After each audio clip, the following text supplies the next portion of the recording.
Well, this is a common question, and frankly, a really good question, because it shows that they're thinking about the issue of God, who God is, and really what sin is and what punishment is. Why do we have this? So I think when we ask this question, we have to go back to who is sending people to hell? And ultimately, we're talking about God.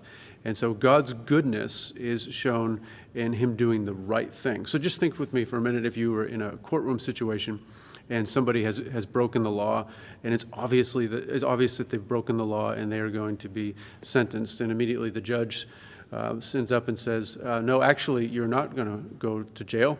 In fact, you can go free. And everybody would be outraged, because they would say, in fact, that the judge is compromised. He is not a good judge. He's an unrighteous judge.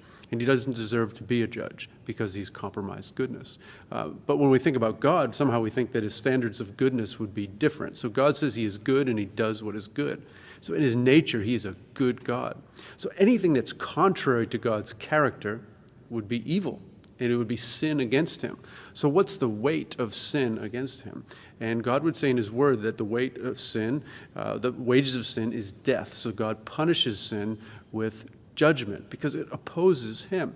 So when we say about God's goodness with respect to hell, we have to see that it's actually God's goodness that would demand that he would punish sin. So the very thing we want to talk about, God's goodness, actually becomes the thing that drives the need for some type of retribution and punishment.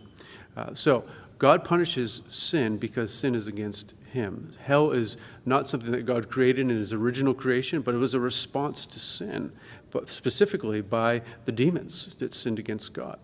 So how does a good God send people to hell? He sends it to hell because he in fact is God, is good, and he must punish sin.